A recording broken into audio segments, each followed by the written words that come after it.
caught up reading reviews. So shout out to those people leaving reviews. You guys are amazing. Just to shout out a couple people. Let's see right here. Some 5-star reviews. You guys are awesome.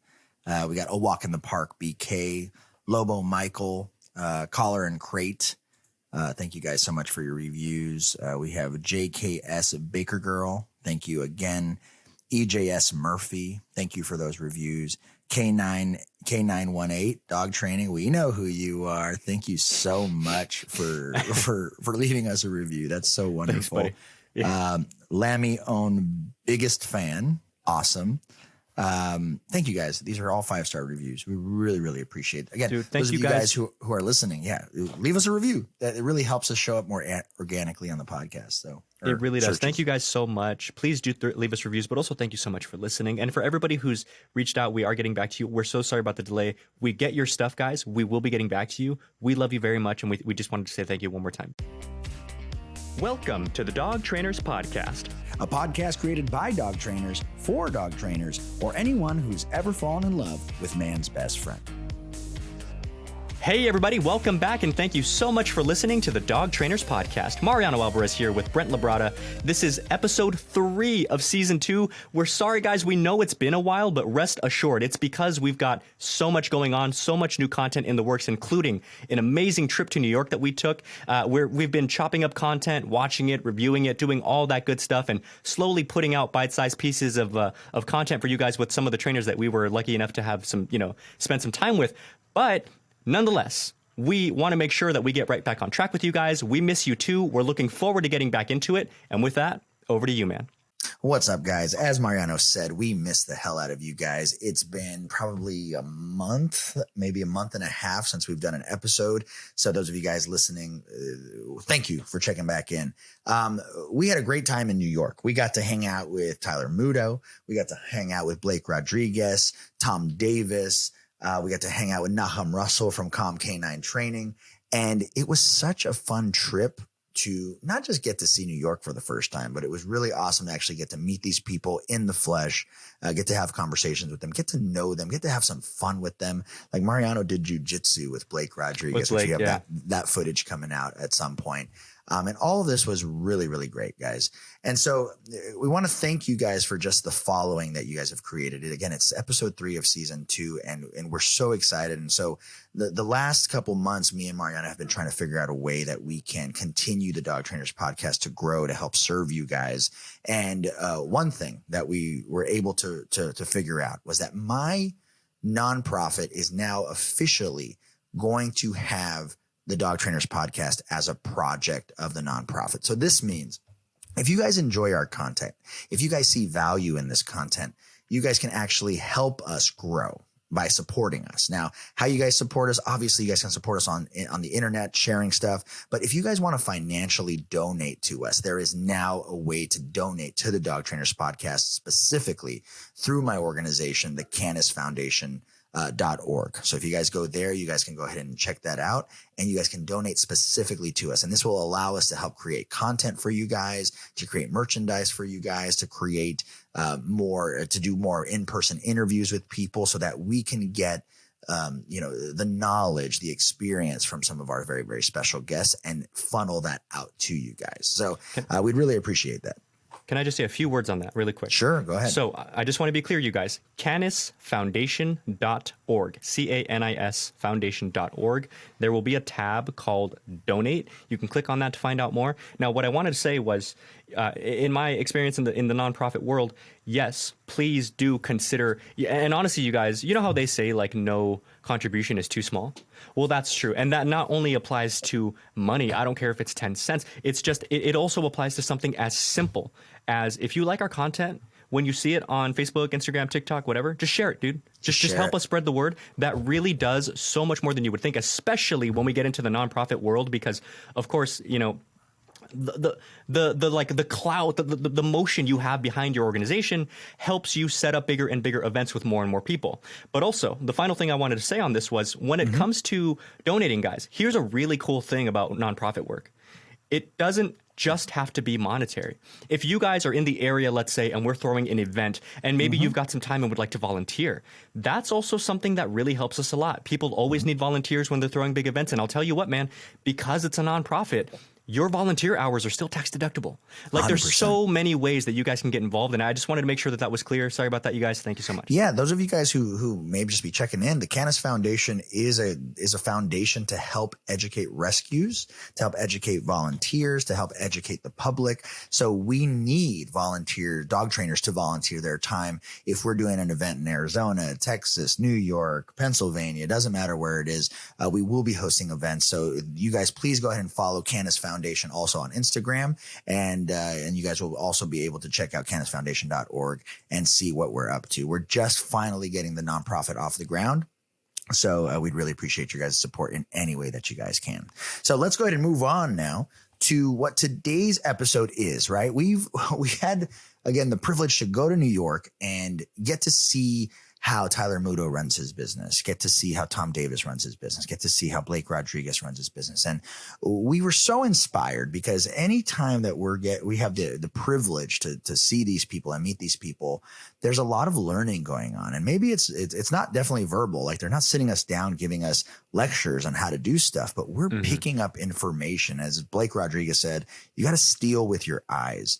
And there were such amazing practices that we saw at these facilities that just inspired us. And so what we wanted to theme this episode around is how you build a business, right? Like me and Mariano, both of us used to train dogs from our apartments, and we used to train dogs individually, and we used to have to, do a lot of things. And we also worked for big kennels and developed our experience and put in our work to do stuff. And so in this episode, we want to break down how to go legit, and how we're going to go ahead and go from maybe just being a hobbyist dog trainer, maybe being a dog trainer who is thinking about making that dive into being an entrepreneur. And we're just going to guide you guys through how we did it and some technical things that we think would definitely help you guys. And yeah, we just really hope this is helpful for you. 100%. So, here's an interesting spin on how we wanted to do this. I think it would make sense, Brent, to kind of give just a quick rundown of how we started. So for Sure. example, it's been, let's say 4 or 5 years now since I was living in LA training dogs out of my apartment. It was a studio apartment in downtown. It was right off of 3rd and Rampart.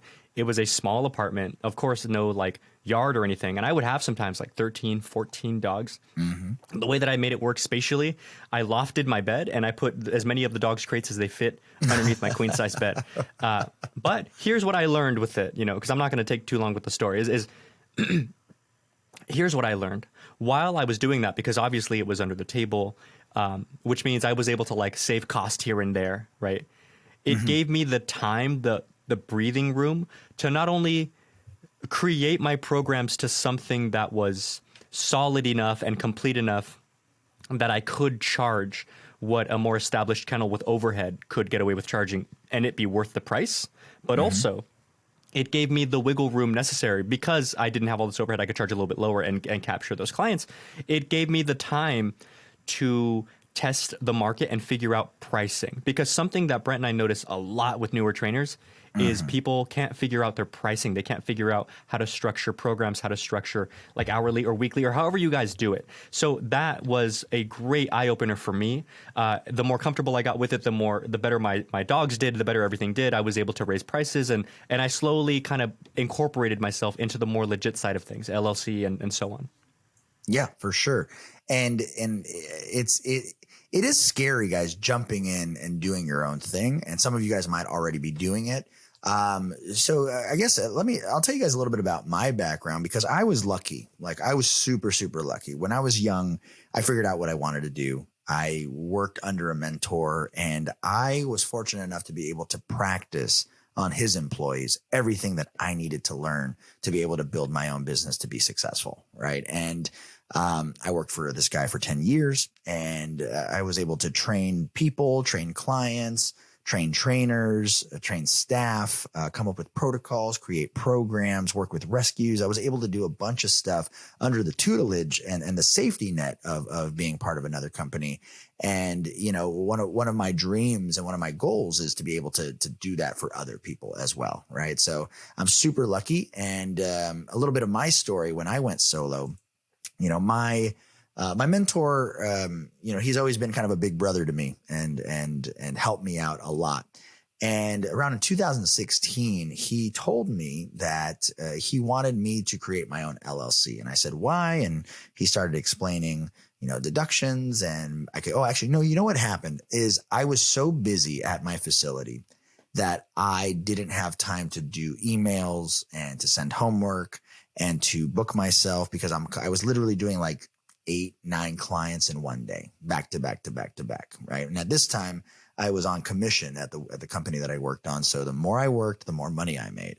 And it got to this point where I was just like, can I get an assistant or something like that? And so what he did is he taught me, he goes, well, if you want to hire your own person, right now you're a private contractor, but if you'd like to hire your own person, I'd suggest to open up an LLC. And I was like, okay. And through that LLC, you can have a payroll and you can do all this other stuff. And so I did. So I opened up my LLC. I got my corporation and I hired my first assistant that I ever had in my life. And it was weird because I didn't know how to have an assistant. So I got her on payroll and, you know, she was very useful. She stuck with me for about a year. You know, I paid her very well for you know, what she was doing. And it definitely increased my productivity a lot. Right now, 2 years later, my mentor would actually sell the company that he owned for 12 years, and he sold it so he could retire. And at that time, I was freaking out. I was like, "What the hell? Like, who am I going to work for? What's going on?" And it was kind of like, you know, where you know, Obi-Wan Kenobi leaves Luke Skywalker. You know, it's kind of like that moment in Star Wars where he's like, you know, the student now becomes the master and the master is going to leave. And all of a sudden I don't want to work for this company if my mentor is not there anymore. And so he reassured me. He said, you know what, you have your LLC, you have your company.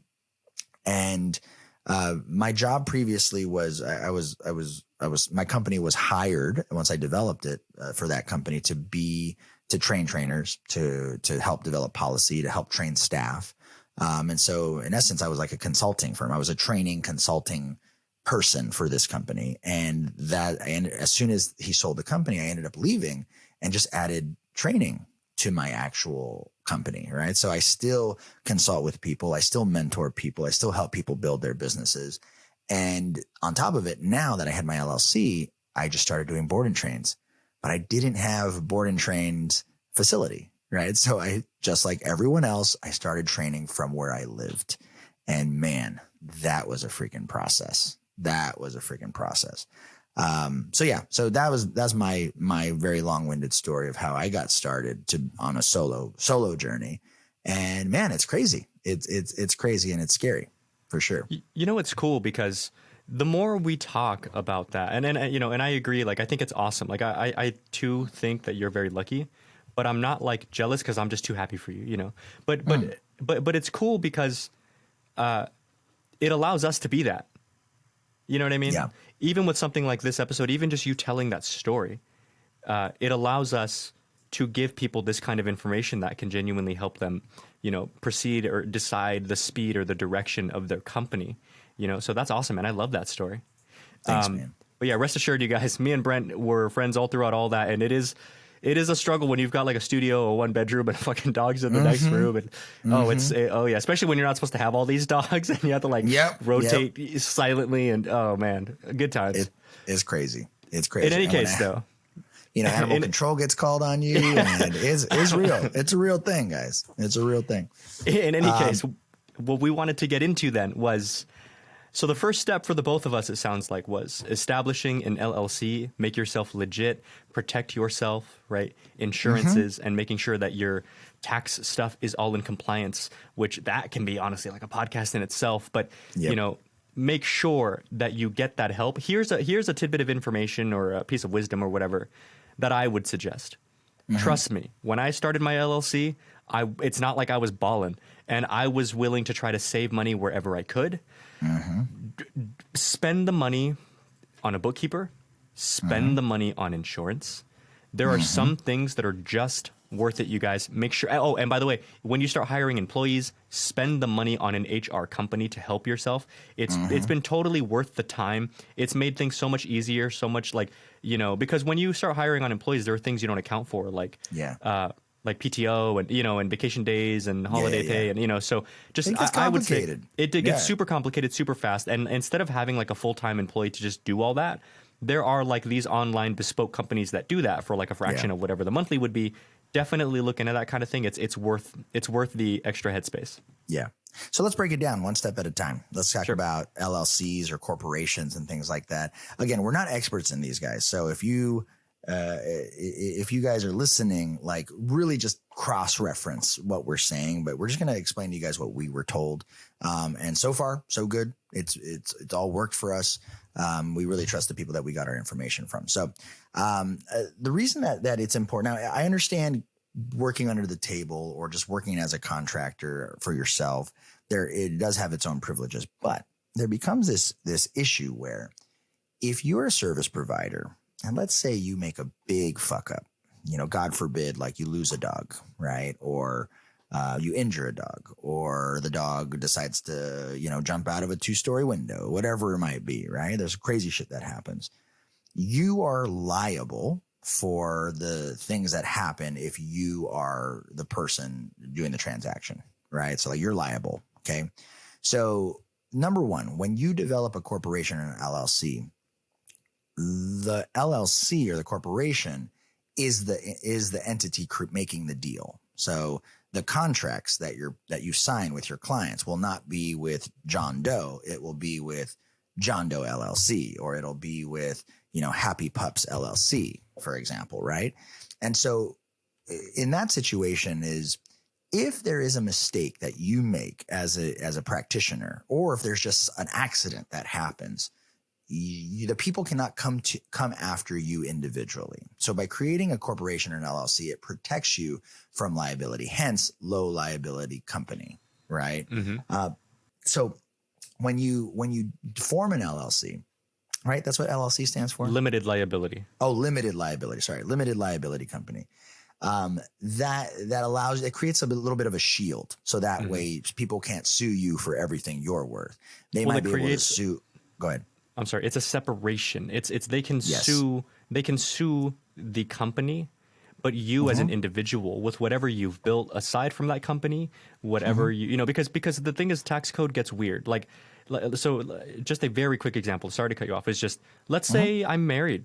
Let's say McKenna's finished school and she is now an up and running physical therapist, and I don't have an LLC, and something happens to a dog in my care.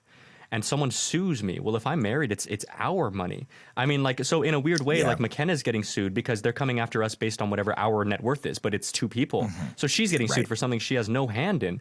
But in order to protect ourselves, if I've got an LLC, well, then Untamed is its own thing. McKenna's money is McKenna's money. My money that I've earned because I get paid as an employee within my company is whatever it is. You guys ain't coming after my personal pocketbook. You're coming after the company. So that separation is what protects you. And it's totally worth doing. Yes, 100%. And, I'm lucky enough to say no one's tried to come after me yet, but I've seen it happen enough with my mentor over 10 years. When you run when you have 2 facilities and you have over 45 employees, accidents happen, injuries happen. People want to put blame in different situations. So I've seen my mentors and my managers go to court hearings and, have to fight accusations for things. And so I've seen the ugly side of, as you get bigger, right? More money, more problems kind of thing, right? The bigger your business gets, the more potential problems, the more employees, the more potential problems. It is all part of the growing process, but having that LLC definitely is a first step in protecting you. So I definitely know that it's real. And, of course you might be able to think like, oh, it won't happen to me. I'm super careful. Well, that's usually when shit happens to you. You're right. So like what is it? What's the statistic? It says like most crashed planes are with experienced pilots. Yeah, because a new pilot is very careful, like a new driver. Exactly. Right. So don't ever think it won't happen to you, because that's when it happens to you, right? So that's number one. So get some type of entity created, LLC, corporation. Talk to a CPA who can guide you through that. 100%. Make sure, you guys, that you get some insurance for your business. Once you have the LLC, mind you, now you're separated from the company, but the company still needs protection. Because if somebody sues the company, I mean, they're not getting my and my wife's money, but they're still potentially doing a lot of damage to my company. Because what Brent was saying was, dude, even if you like ultimately are in the right or win the lawsuit or whatever, you know, going to court is not cheap. Hiring lawyers is not cheap. Just taking time out of your day as a manager of your own company, it hurts. So insurance is going to be an absolute necessity, because the other thing that's, you know, like, let's just call it what it is, okay? The bigger the company gets, it's not that people are out to get you, because I'm not trying to say that, but it's just the bigger your company gets, the more, if something goes wrong, the more worth going after you it becomes. Like, nobody really wants to go after somebody who's got no money, because what are you going to get? It's not worth your time, because it costs you money too to bring up the lawsuit and go to court yourself, right? It's not free for you. So you're not going to sue the guy that's worth like $5,000, because it's going to cost you more than that to go through the process of suing.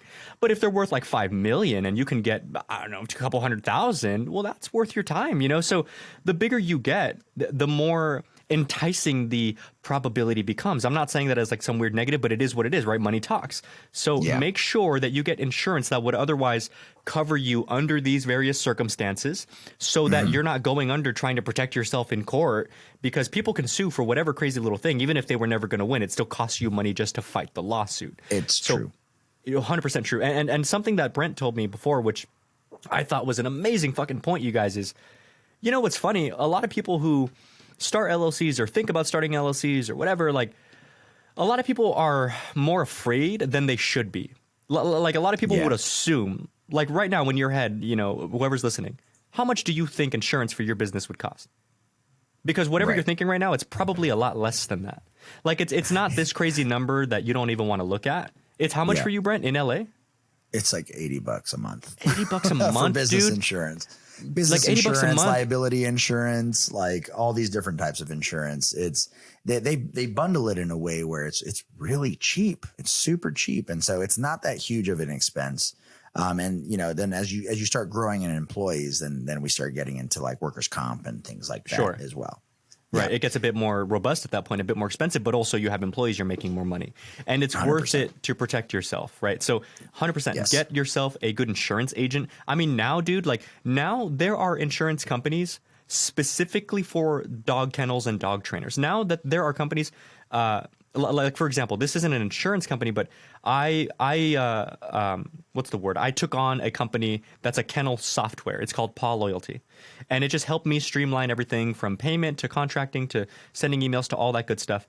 But as they are a specific, like the whole purpose of their program is helping kennels and trainers and groomers and all the dog world, they have connections. They were able to put me in touch. Well, hey, here's our CPA who specializes in dog trainers. Here's our insurance guy who specializes in dog trainers. Like, these groups exist. Look out for these people and find out what you need to find out. That would be my recommendation.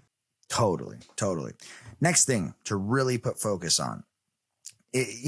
Everyone has different strengths, right? Like, you might be good with numbers. You might be very organized, right? Like, you have to be very aware of what your strengths are. One of the things that my strength is not, I am not organized enough, and I'm not good enough with numbers to keep my own books. Now, if you have a small number of transactions, it may be easier for you to do if you're just starting out. But as business gets rolling, you will see that, especially if you're the dog trainer, if you're the professional and the practitioner, you are worth more training dogs or dealing with clients than you are doing your own books. So at some point, you're going to definitely need to hire a bookkeeper to keep all your accounts in order, to be able to, get all your debts in order, so that you can see all your income. And to be able to give like a good profit and loss report every month to every quarter, Right. So having good books was definitely a journey for me, because I hired a CPA to help me out. Then I hired a bookkeeper, and definitely being on top of my taxes was so amazing, especially when I'm dealing with, close to 1,000 clients a year, right? Between group classes and private sessions and having to deal with employees and all of these things. It's crazy. It's crazy how much documentation goes into it. And it's something that I do not have the bandwidth to deal with. Now, if you're a smaller company, you may be able to get it started, and you can get it started and start understanding how bookkeeping works. But at some point, you will become more valuable outsourcing that bookkeeping as you get bigger and more successful. 100%. It's like the same logic as hiring an employee. It's scary math when you're new, but even if this bookkeeper costs you, I don't know, $20 an hour, let's just say, but you're doing lessons for like $2 something an hour, it makes more sense for you to hire this person than to take 2 hours out of every day to do your books. Yes. So it's just good math, and it's good. It's nice to protect yourself, because the other element of bookkeeping, guys, is when you get into tax stuff, dude, like, not only is Brent correct, it's very in depth, but also you're expected to hold on to this information for years. So just housing these receipts and everything can be quite cumbersome. Have you ever interviewed in whatever business it was, and you go into the person's office and you see all these like old ugly steel like file cabinet type things. The reason why they have that ugly shit in there is because you got to put them files somewhere, and they have to be accessible in case you get out. Like, there's all kinds of stuff. So totally look into a bookkeeper.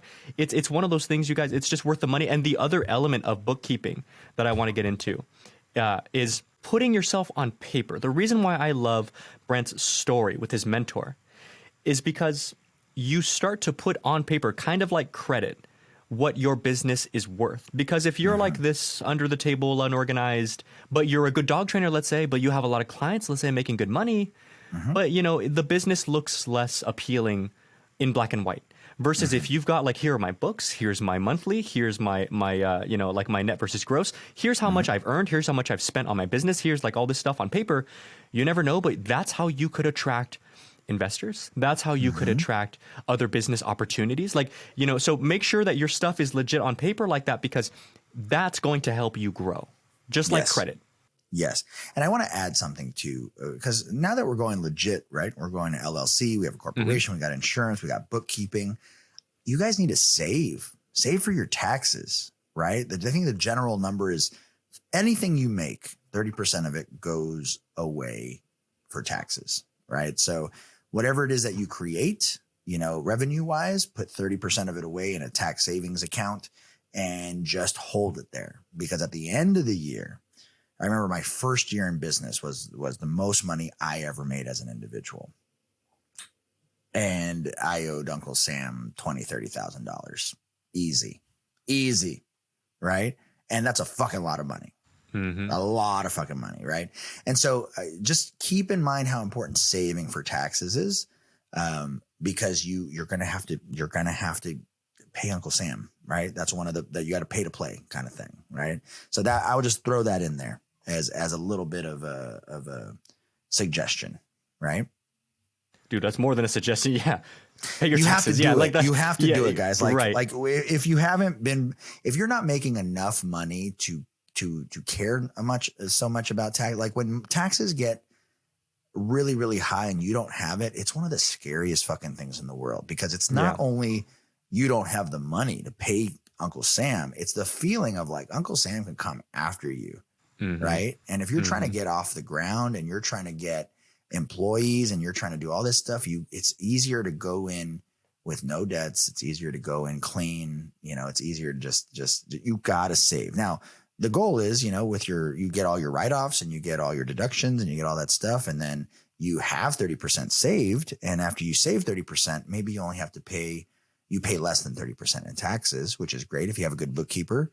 And then you put all that other stuff in saving and go on a vacation or something, like that's the general idea.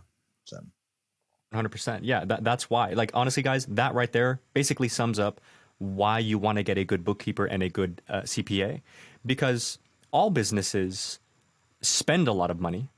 So even if a business like makes a lot of money on paper, it costs money to do the things you do, right? Like a kennel. I mean, Brent and I have been working in training a long time. We've had the clients who are like, sure, I'll pay it, whatever. And we've had the clients who are like, dude, it's this much for a board and train? Why? And it's like, well, you guys have to understand. I mean, not only are we talking the simple stuff that even like an under the table dog trainer has to consider, like, oh, well, there's my time and everything that I've had to like learn how to train dogs, which makes this 3 weeks valuable. But then there's the logistics of like, well, dude, the facility ain't cheap. Neither is insurance. Neither is having my overnight guy for protection for the dogs. Neither is the cleaning products that I use to keep all these dogs healthy and clean.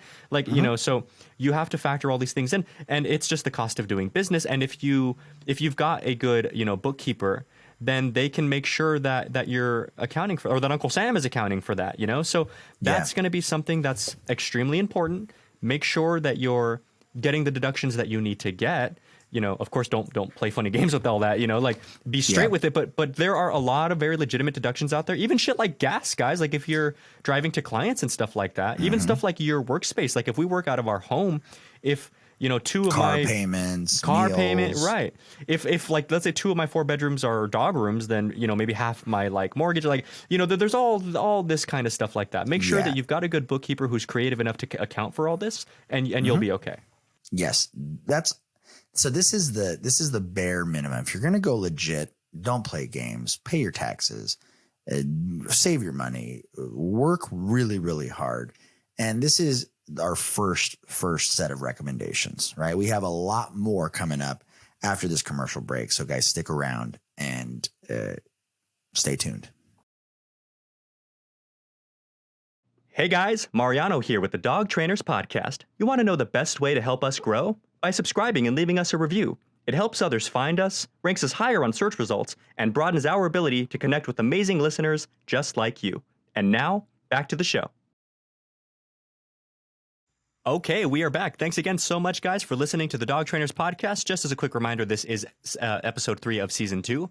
Now, before the break here, we were talking about the more logistical side of building an official business, right? The LLC, getting insurance, keeping good books, looking out for a good tax person. So now we wanted to get into the other element of building a business, because this is why building a business requires somebody to look for help. Because while we're sure you could do your books and your taxes and all that other stuff, it gets really difficult to do that while you also have to wear the hat of head of your company.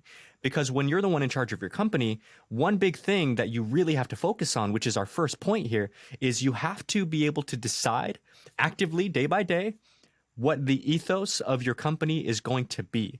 And what I mean by that is, what is the lifeblood of your company going to look like? Are you guys going to be like kind of laid back and different? Are you guys going to be very much like by the numbers? Are you guys going to be, this kind of new take on something? Are you guys, there's all these different ways that you, as the head of your business with employees who look up to you, to not only provide them with a workplace that meets the basic requirements like clean and safe and comfortable and so on, but well, not just employees, clients too. Clients, of course, but what's the atmosphere like? Like an easy example would be like a college. Like the atmosphere of a university is very much learner friendly, learner heavy. There's books, there's libraries, there's professors with all these experiences and students from different places of the world.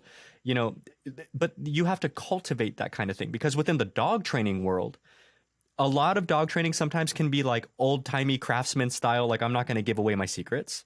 And I mean, fine, if that's how you want to run yourself, like fine. I'm not saying anything against it. I'm just saying that that's one way. And a very, very different way is like, the people who build their businesses, almost entirely online. Like I'm thinking of like Tommy, Sean, like people who they kind of grew up with YouTube and really utilized that tool to their advantage. And now they're super well-established trainers and doing all these cool things, but they took the complete opposite approach. It wasn't like, it's my info and you can't have it. It was like, here, let me show you my journey, even as I personally grow. So, just developing your ethos, deciding how your stuff's going to roll. That's something that we want to make sure that you pay close attention to, so that you're cultivating what you want to cultivate. Yeah. Now, like even for my own brand, right? Canis Behavior and Training, right? Like the word Canis, right? In my mind, I wanted to think of, okay, I hated the word canine, right? Like just everything is canine, canine this, canine that, canine, blah, blah, blah, blah, blah, right? So I said, what's better than canine? I said, well, the genus for dogs is Canis, right? Canis familiaris, right? And so I thought, all right, I like the word Canis. It's 5 letters. It's like, apple, right? It's easy to spell. It's also 5 letters. I said, it's easy. It's right there. And in my mind, I said, I just wanted to be different. I worked at a place, by the way, guys, called Canines Only, right? So again, 10 years of canines. I wanted something different. And so in my mind, I said, okay, so what's different? Like, what is everyone doing? Everyone's doing the board and train thing. Everyone's doing the private training thing. And in my mind, I said, okay, how can I make my company different? Like, what's my vision for my company? And I said, I wanted to create an educational platform, right? Or I wanted Canis to be synonymous with dog education, right? And so how did I do that? Well, through developing group classes, through developing workshops, through working with rescues, doing what I wanted. And I also wanted to hire trainers on who are excellent educators, right? And so kind of creating that ethos, because that spirit of the company and understanding a clear goal of what I wanted this company to be, it helped put me in a trajectory to be able to grow and succeed and hit a checkpoint and et cetera, et cetera, et cetera. So just kind of having that clear vision of what you see yourself doing over the next 5, 10, 15 years and what you want to see be established is super duper important, right? Now, when I was developing who my audience is, right, this was really hard because I had to be like, well, I'm really good with old people. Like, old people love me for some reason, right? I'm super sweet, super polite, and they love me. I said, but I'm really good with my peers. So I'm looking at it like, okay, do I want to be good with old people? Do I want to be good with people my parents' age? Do I want to be good with my peers? Do I want to be good with people younger than me? Like, who is my target audience? And generally, our target audience is people who own dogs, right? And all of them own dogs, but all of them have different needs for dog training, right? So I narrowed down my generation. Like, I want the generation, the millennials. I want the Generation Zers. Like, those are my target audience. So that would just be an example of like figuring out who your target audience is. People who want to put in work with their dogs, people who, who care about their dogs, people who the dog is more than just an accessory or an item, right? And these are just things that, again, these aren't original ideas. I'm sure a lot of the listeners have very similar goals to this, but writing them down and making them clear, like a vision board almost of what you want your company to be, is super important, because that'll also help you with your marketing and how you approach training and how you differentiate what it is that you do versus what the trainer down the street does. And when people can really fall in love with what your company's culture is about and what your company's message is about, that's when that's when you start blowing up. 100%. And not only that, but it helps you streamline more than you would think. So here's a clear, a real world example. Okay. So shout out to Sean O'Shea, who's a good friend. We had him on the podcast. Sean, one cool thing that I've always gravitated to the Good Dog for was how open they were about stuff like this. I remember watching one of the Good Dog's Q&A Saturdays on YouTube. It's years ago now, but I'm sure it's still up, right? And Sean was talking about this essentially. It was a combination of our points here, which was deciding what the ethos of the company, deciding what your target audience is going to be, and a point that I wanted to bring up because it all comes together, deciding on your pricing. And here's how he tied those things together, okay?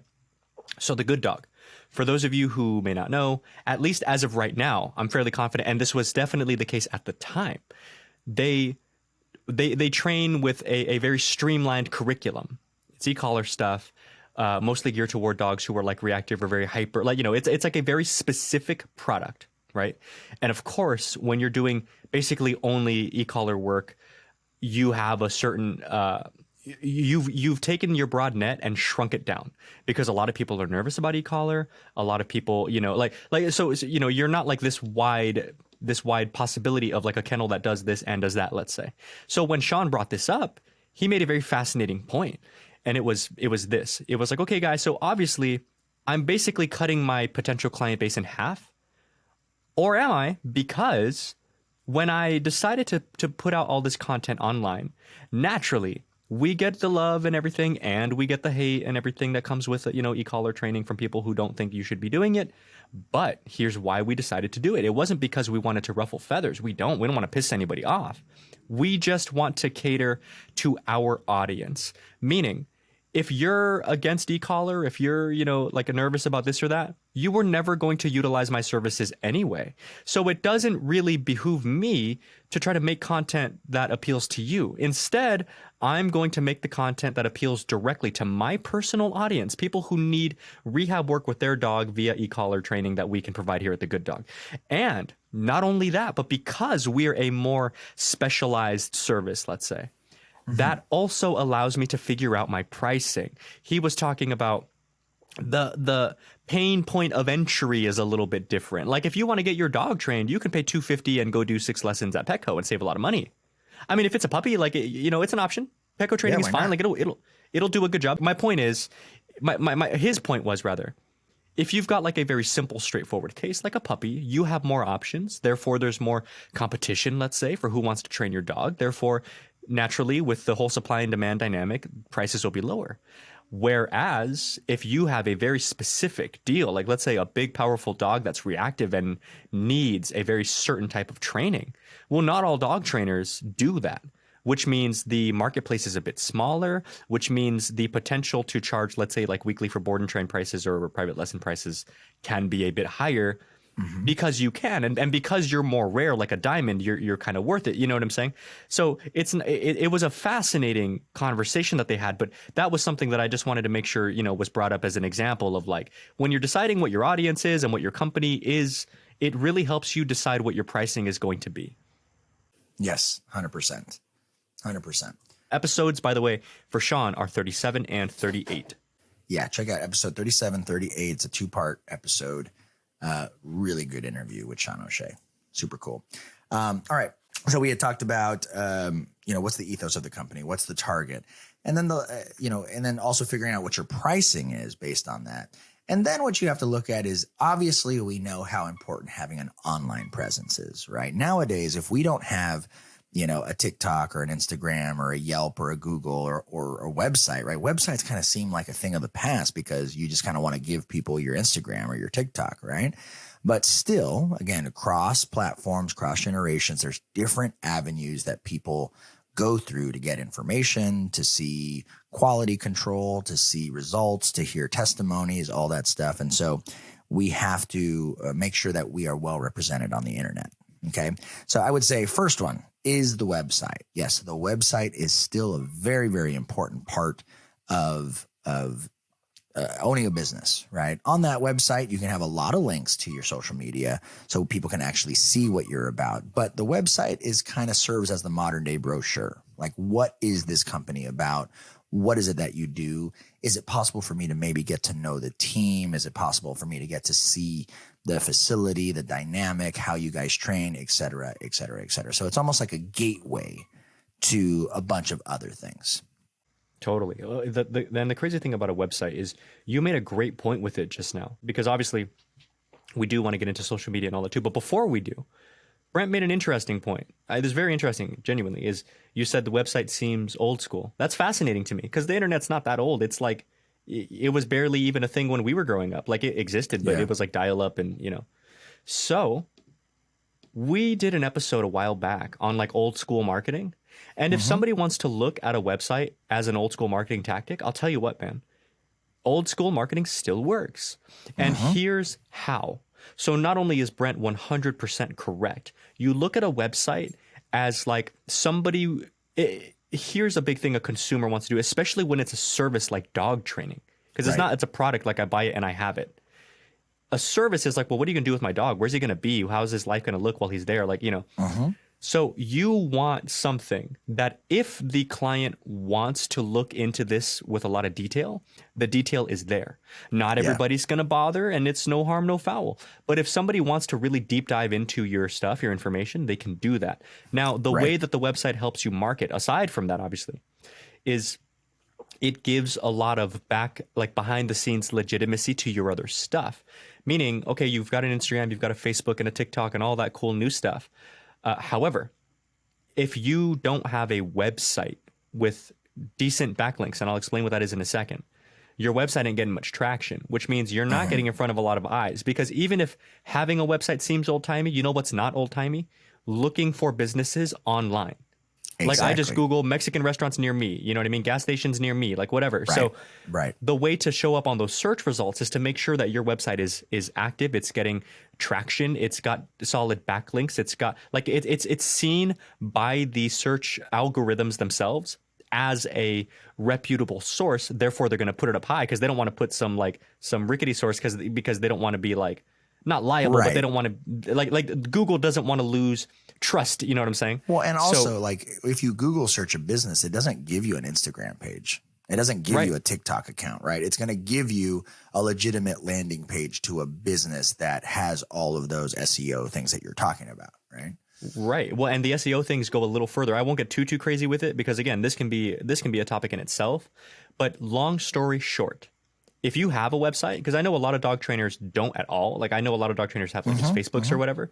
But I know a lot of dog trainers don't have websites, which is weird. Yeah, it is weird. Honestly, it is. But a lot of dog trainers do have like they have a website, but the SEO ain't there. So you would never know they have a website.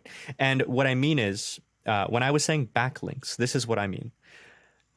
In order to make your website, according to the algorithm, appear safe, let's say, or respectable, or however you want to put it, you know, something that I would want to put up high in a search result, part of it is traction, but the other part of it, which helps you get traction, is how many other reputable, known, safe businesses believe in your business. And the way to do that would be something like this. If I've got a website, you know what's one very solid backlink? Google. I can make a Google business page. You know what's another very solid backlink? Yelp. I can make a Yelp page. You know, here's one that nobody fucking thinks of, but everybody needs this. If you hire an SEO company, this is part of what they're doing. The white pages is still a thing. And they, but it's digital now. LinkedIn is still a thing. LinkedIn is still a thing. The Better Business Bureau. Like there's all these respected, established companies that if your website is cited in these other websites, those are backlinks. It's like writing a research paper and citing sources that are like provable. You know what I mean? Yeah. You're proving your case. You're giving your evidence. And because you have those backlinks, Google or Bing or Yelp or whatever, they see this and they go, oh, this website's legit. You know how I know? Because all these other legit websites say they're legit. So backlinks are very important. It's a huge part of SEO. And the more backlinks you have, the more it puts you up higher, which means you get seen, which means traction, which means you get seen. Like it's this whole steamroll of a process. 100%. And it seems like a lot of work, but again, it's about claiming making your presence known, right? It's just like anything else, right? Like if I was a dog, there's a Google tree, there's a Yelp tree, there's a LinkedIn tree, there's an Instagram tree, and I'm going to pee on all of those trees, right? Just because we're dog people. Come on, we get that. So we got to make sure that that we put our scent in the air. We got to make sure that our presence is known, right? And that's ultimately my analogy for creating an online presence. So that has to be the new jujitsu analogy, is pissing on stuff, dude. You gotta piss on stuff. That's what it is. If there's a tree, pee on it. That's how it works. So just to kind of recap this particular section, understand what the ethos of your company is. What is it that makes your company different? Now, obviously, are there a bunch of original ideas or out there? No, there's a lot of the same ideas being recycled over and over. But what makes it special and what makes it different is the way that you as an individual, your story, your background, how you go ahead and execute it, right? So I just gave you guys my mission of my particular company, and I'm very driven to execute it the way that Brent LaBrada would execute it. So if you guys want to take that mission and do it yourself, it's going to end up becoming a very different product. And as long as it's helping dogs and you guys are able to do it in an authentic way, then it's original idea, right? It's an original execution of that idea. So that's where dog training kind of serves a little bit as art. So next one is your target audience, making sure you guys know who you're trying to appeal to. Jonas Black, Nahum Russell, Sean O'Shea, Jeff Gelman, a lot of these trainers that we've interviewed, they have a certain audience that they target, right? And I think, what's that saying, Mariano? It says like, if you try and make something for everybody, you make, what is it? Yeah. If you try to make a product for everybody or like that everybody likes, nobody's going to love it because it's too bland. It's too generic. Like, and I it's agree like with music. that 100%. Yeah, it's like people, let's say like smooth jazz. You can play it anywhere. It's very marketable, but not many people love smooth jazz. Like the opposite example being something that's edgy, like punk rock back in the day. People go hard for like the Sex Pistols. versus like Chuck Mangione. You know what I'm saying? So, but it's because even though the Sex Pistols have, or maybe a more modern like take would be, you guys know, as big as hip hop artists are, like pop culture wise, financially they're not that big. Like Adele makes way more money than Drake. Yeah. Taylor Swift makes, like, because their music is a bit more like universal, let's say. Like you can get away with playing Taylor Swift in like a Forever 21 store. You know what I'm saying? So like, I don't know, man. I think Drake makes those ducats. Just saying. Well, Drake. Yeah, okay, fine. Well, then here's another example. Like Kendrick, J. Cole, like whatever. Because naturally the essence of hip hop is they're going to be very realistic, very gritty, very like, which makes it less commercial. Let's say it's obviously commercial enough that these guys are making great livings, but they're never going to be as rich as like Madonna. So because they're an empire. Correct. But the difference is people go hard. Like you represent a generation very closely. So that's true. Right. So sorry, I didn't mean to go off on that. It's just if you create a product that's potentially too generic, it doesn't seem personalized. Makes sense. Makes 100% sense. And then the last point is we talk about creating an online presence. Maybe make sure you guys pee on your trees. You got to pee on your trees. I already forgot you had said that. We got to pee on your trees. So let's go ahead and take another commercial break, and we'll get back and close up this last point that we have to make. And we'll see you guys soon. Peace. Sweet. Hey guys, it's Brent with the Dog Trainers Podcast. Now, did you guys know that if you leave us a review, it's easier for people to find us on their podcast platforms? So please go ahead and leave us a review on whatever podcast platform you're on. We'd really appreciate it. And now let's get back to the show. What's up, everybody? We are back. Thank you again so much for listening. Please do leave us a review. It helps us so much. Now let's dive right back into it, okay?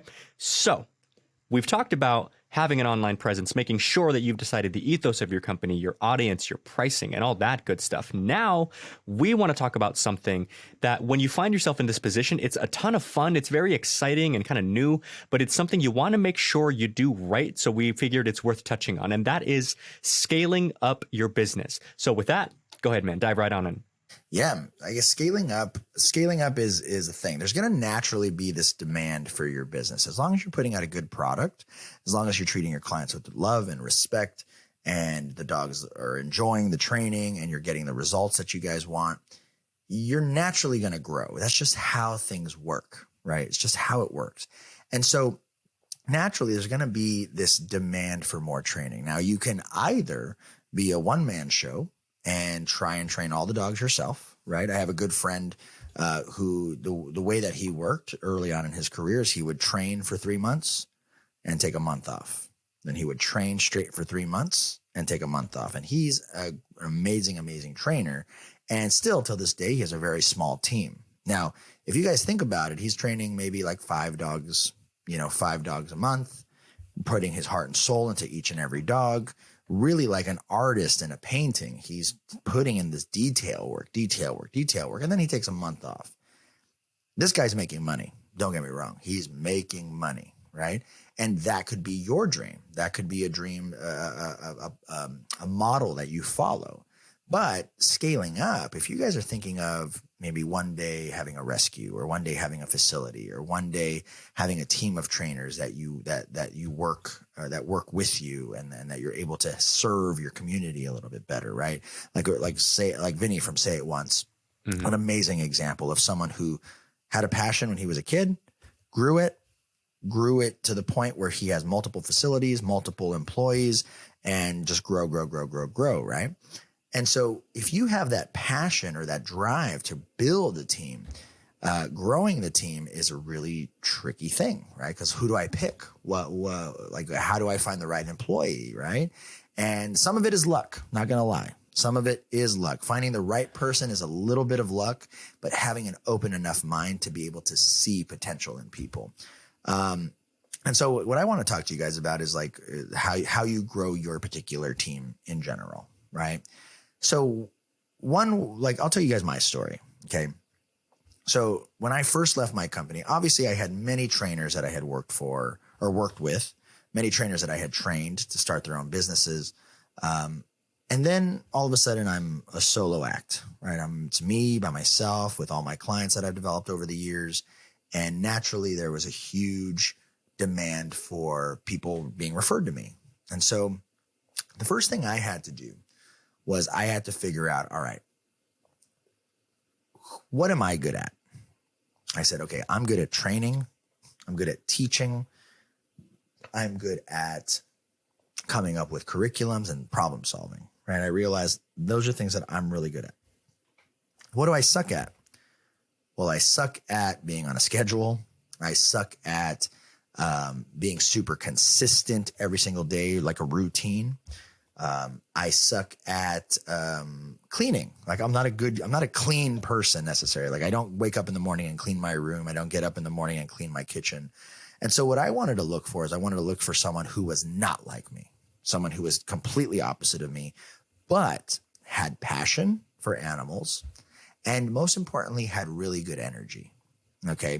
Good energy is probably one of the most important things to look for in an employee. That's my opinion, right? And what we mean by good energy is you don't want a negative person around. You don't want a person who is full of excuses. You don't want a person who doesn't know how to execute. You don't want a person who is moody and slides back and forth between stability and chaos and stability and chaos, right? You want to have someone who is ready to work, who is responsible, who cares. And luckily I was able to find that in one of my trainers, Christiana, early off in my solo career, right? So now all of a sudden I go from being a team of one to now being a team of two. And now that I have a team of two, her and I were able to triple, quadruple the things that I was able to do by myself. So it's crazy how exponential that is, right? Getting one person helps you not just double, it helps you triple what you're capable of in a business, right? And then I went from a team of two to a team of four, and then from a team of four to a team of six. And then now I'm finally at a team of 10 currently as we speak today. And we're growing and growing and growing and growing. So growing the team, what you have to look at is you have to look at what responsibilities need tending to, right? And so as we started to be able to collect more dogs, well, I needed people to make sure that they could care for those dogs. So I needed to hire care attendants, people who could walk the dogs, play with the dogs, clean the dogs, feed the dogs, poop and pee the dogs, do everything that needed to happen prior to the actual training of the dogs. Now, mind you, a lot of these care attendants eventually evolve into assistant trainers and trainers over time. But this is how I navigated my growth of my team, is what needed to be helped, right? Or like what needed attention. Bookkeeping needed attention, so I hired a bookkeeper. My reception needed attention, so I hired a receptionist. And so this is how teams grow, is you start seeing what needs tending to, and you hire a person to be able to fulfill those responsibilities. Totally. And when you are hiring these people and you're deciding, because of course, when you're hiring people, that means you've written up, a description of the job. You've put out a certain pay rate, or maybe it's negotiable or whatever, but it's still negotiable, like within a window, I'm sure. So that also means you have to decide, of all of these things that need to get done, you now have to decide, get done by who and in what order and in what time frame. Because when you start hiring employees, this is something that you guys will really start to deal with when you've got employees of different like types. Because when you start early on, maybe you have like an assistant or an assistant trainer or something, and it's like one person, two people, but they like have the same job essentially. Versus when you have like a group of 10, I'm currently at 5, like, when you've got several people and it's like, I've got my assistant trainer and I've got my, kennel staff and I've got my intern and I've got my whatever. So like everybody's got their different jobs to do. The last thing I want to see, just logistically, guys, this is just being honest, right? As the owner of the company, the last thing I want to see is wasted efforts. The last thing I want to see is something not being done by the person who could do the best job at it. Right. And that means if I've got an assistant trainer who's very good, I don't really want to see you scrubbing kennels. Right. That's what the kennel staff is for. I want to see you training because that's what I hired you to do. That's why you make the more money. That's why the blah, blah, blah, you know? So, and if you're not doing that because you're scrubbing kennels, I know for a fact these kennel staff ain't training the dogs because they can't do that. Right. Right. That's why you're in the position you're in and they're not. Right. But so in order for the business to move as efficiently as possible, you have like you're one of the hats you have to wear within your company. Because mind you, me and Brent are still in the position where we're still training in our own companies. Like we're still workers in the machine here. Yep. So not only are we kind of the head of the business, like the top of the chain of command, if you have a problem, you go to this person ultimately lands on us.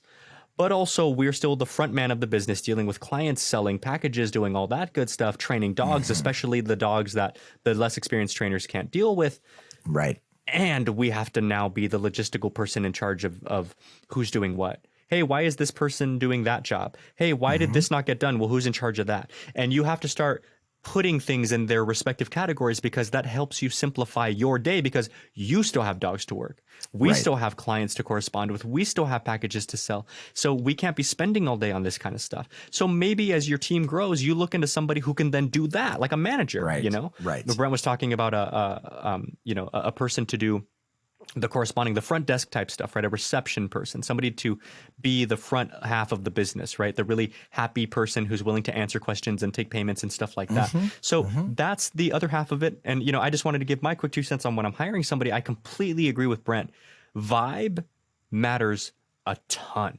Right. If you don't put out a good, like a vibe that people want to associate with, especially the rest of your team, especially when it's your business, because now you're the one who's, even if it's 10 people, 5 people, whatever, if you're the one who's hired these other 9 people, the last thing you want is to put someone in who the other 9 don't like, because you're kind of like spiting yourself at this point. You've taken the time to grow these employees and teach them things, because like Brent was saying, there's a lot of upward mobility in this field. Right? People start as kennel staff and they end up as head trainers and, or more, right? So when you're hiring, the vibe is very huge. Personally, for me, you guys, something I look for a lot in my kennel staff is, and assistant trainers especially. I like people who want to grow. I like people who are willing to keep an open mind regarding training.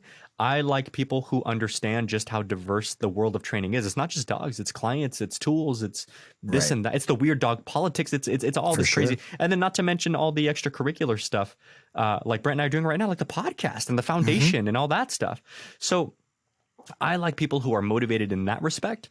I like people who are very coachable, and I like people who want to grow. Like this may sound crazy to people, but just the way that I run my business personally, okay? Agree or disagree, it's all good. I tell them I want someone who's going to outgrow me in a few years. Right. I want somebody who you have plans bigger than me, because that means you're a hard worker, like entrepreneurial minded person. And I want that on my team. And if you outgrow me in a few years, great. See you later. It's been fun. Now I move on to the next one, and I get to keep kind of going through this like mentorship essentially. But these are the people I want to attract, because this is the group I want to cultivate. I want a group full of entrepreneurs. I want somebody to walk in to visit their dog or drop off their dog for daycare and see these hard workers, not just like cogs in the machine. And I don't want to be disrespectful to people who just kind of like show up and do their job, because that's very necessary too. But like we were talking about before, it's all about putting people where it makes the most sense for them to be. If you're someone, like here's an example. I hired a guy who's a photographer. He's got a lot of years in photography, and he just wanted to learn about dogs. I don't expect him to want to become like the next head trainer of this business. But if you want to learn stuff about dogs, all right, I'll put you where I think makes sense. How about a part-time kennel staff job? You'll learn a lot about dogs. You'll learn a lot more than you would think you would. It's a lot of grunt work, but what do you care? You're a photographer. You know what I mean? And he liked it. And it fit perfectly well. Whereas I've got my assistant trainers who really want to grow and learn. She's Claudia, the one that you see online, and she's getting good fast, right? And it's crazy and how fast they get good. And it's cool because I know she, based on the effort and inquisitive nature that she gives me, the questions, the everything else, like I know she wants to keep growing, so I keep feeding her. I'm like, all right, man, you want it, here it is, So that's kind of how I pick and choose my people. But I definitely think it's it's a realistic take on how you have to look at things when you're hiring, is who's good at what. Who's going to be good at what long term? When you're factoring all that, then you start factoring pay and benefits and all that. But it's definitely a dense one. Yeah, there's a learning curve, but some of the principles, again, energy. Like I'm the type of person I look for the best in everyone. But my mentor, he taught me, you got to look how people are. Like everyone can be good for a week at work.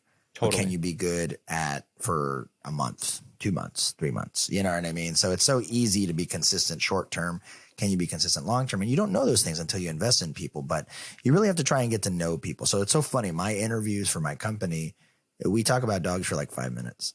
Right. And the other 30 minutes, I'm just getting to know them, get to know what they're about, what their family dynamics like, you know, their other jobs that they've had, what kind of experience in life they've had. And, you know, it just helps me get a better idea. Same way when we're kind of assessing dogs, right? Like what is this person's drive? What is this person's weakness? What is this dog's, you know, is there a self-control issue? Is there a patience issue? Is there a focus issue? Right. So it's very similar to kind of how we would see, like, how am I going to train this dog to do X, Y, and Z? It's how am I going to motivate this person to learn X, Y, and Z, you know? Right. And how is this person going to do when I throw them in the pack with the data? You know, like, yeah, Exactly. there is a lot of similarity there. And also it's a very fair point to say, especially in the dog training world, because, you know, you have to learn a lot about people. So when you're, because I agree with you, like a lot of it is just getting to know the person. Yeah. You know, the things that people do, the things that they like, it says a lot about who they are, right? Oh, I'm very competitive. I like to play. Oh, okay. Well, that tells me a ton, right? Right. I'm very analytical. I'm currently in school. That tells me a ton. So it's very important to get to know people, to find out not only kind of like who they are, but also who they are right now. Right. You know, maybe a full-time student who also has another job may not be the perfect fit if you're looking for like a full-time person. So, you know, it's all about finding out, are you going to make sense right here, right now? Yes. Yeah. And I think one thing to just keep in the back of your mind as your company is scaling up and growing, you have to look at your company as a child. And you have to look at, if I were to keep my child under the care of this person or this person or this person, would they take care of my child the way that they need to be taken care of at that time? Right? Because as you're growing your business, the whole goal of growing a team is to little by little delegate responsibilities that you normally would do to a team so that you can help grow and work on the business, right? That's the end goal. And one of the big key components of this is learning how to manage your employees and manage your team, right? And again, I go back to my upbringing in dog training. I was so grateful because I was able to practice and learn on someone else's employees and someone else's money and time and all these things. And the lessons I learned were just liability. Exactly. And the lessons I learned were just so invaluable because I've done it all, guys. I've been the manager that was too nice and too cool. And I've been the manager that was too strict and too mean. And there's an arc to learning how to manage people, right? Like we're not born knowing how to, let alone have a good romantic relationship or even a good relationship with our siblings necessarily, right? Like you're not born learning how to maintain good relationships. It is definitely a skill to be learned, right? And I always make this point with people that I mentor when they deal with clients, like dog training is not hard. Just because you figured it out doesn't mean other people are dumb or stupid or slow for not figuring it out, because again, we don't even know how to keep a romantic relationship alive half the time, you know, especially when you're younger. So it's a skill to learn how to read and communicate and negotiate and do all these different things with another person and help kind of guide certain things, right? And so managing employees, you know, I'll give you a little bit of my 2 cents of it is, there's always going to be an underlying structure to your business, right? Expectations. You clock in, you clock out. This is your job. This is your job. And certain expectations that need to just be set in stone, right? As long as everyone's doing their job, everything is pretty peachy, right? If everyone does their job well, awesome. But one of the big things that I've always wanted to create in my company is motivating my team to want to do more. How do I motivate them to want to do extra, right? And it's so crazy because what I've learned in dog training in regards to positive reinforcement, in regards to, interrupting certain behaviors when I see them, or, control when necessary, intervention when necessary, right? All these things that you learn working with dogs, they do come around and help you with people. However, again, I don't want to be that guy who says, oh, dog training is just like managing people, because it's very different, because there's different motivations. But when you're able to, one of the basic rules that I've learned, if I praise my team a lot, okay, and I'm very direct when they make mistakes, they stay on task, right? There are some employees I have to approach them differently, but the goal is the same. Like I may approach them a little sweeter, but still very direct, right? I might cushion it a little bit, but I have to be very direct. I think Gary Vee calls it candor, kind candor, right? Yeah. You can be kind and candorous at the exact same time. And so if someone's not doing something, I'm going to sit them or just step them aside and talk to them when we're in private and tell them what I'd like them to change. Okay. And I'll explain it in a way that makes complete sense for the big picture of everything. When I see the change, I go, thank you so much for making that change. I really, really appreciate that. It looks so much better for what you're doing.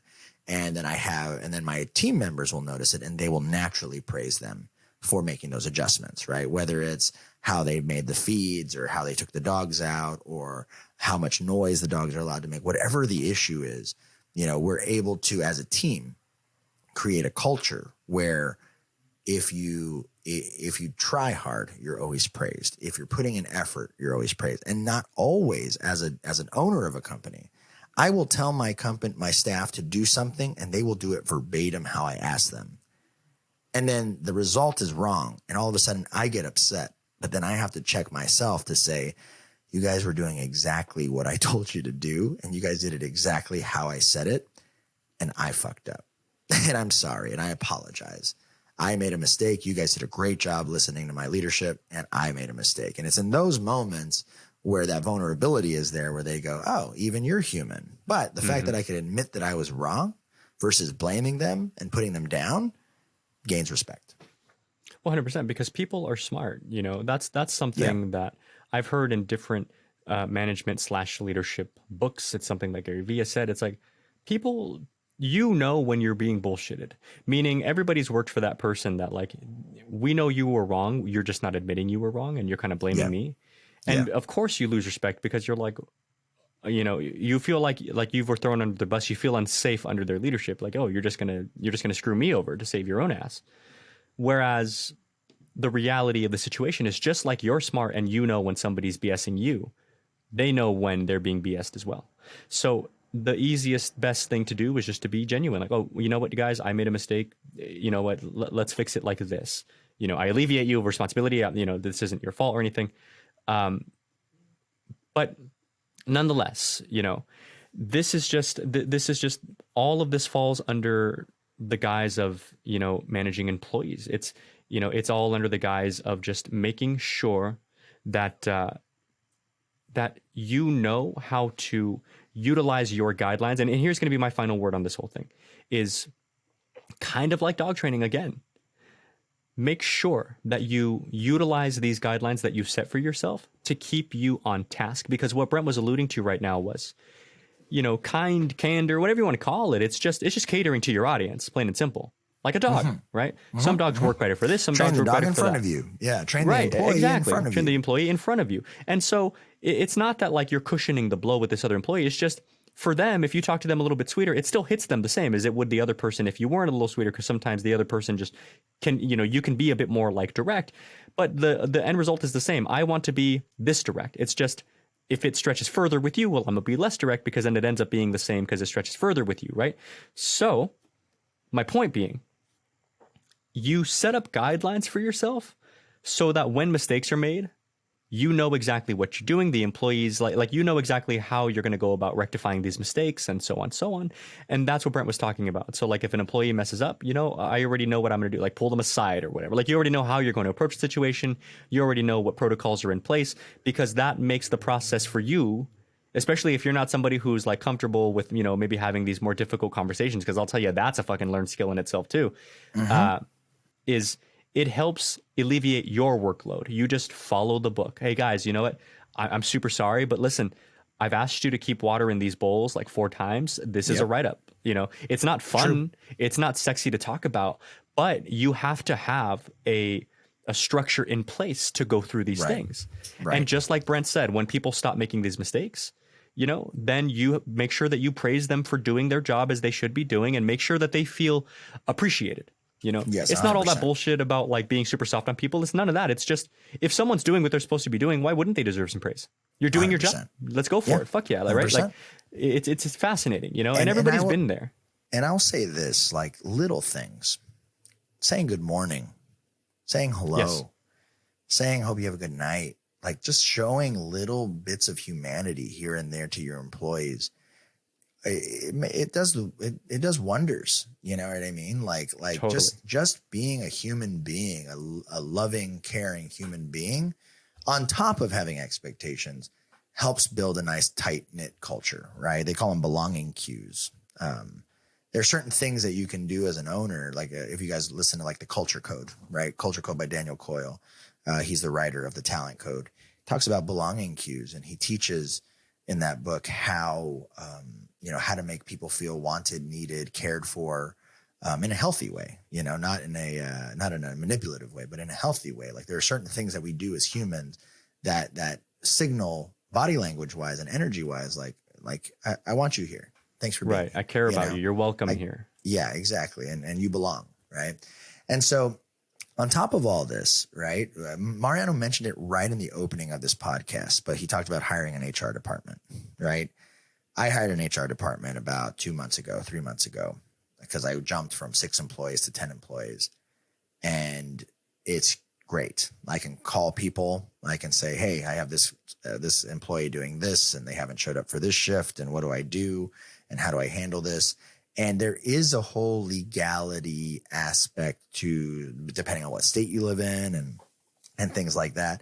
It is super important. If you are scaling up and you don't have experience working with employees like I did, but even though I did, I still hired an HR department because I haven't memorized the laws, and the laws change every single year.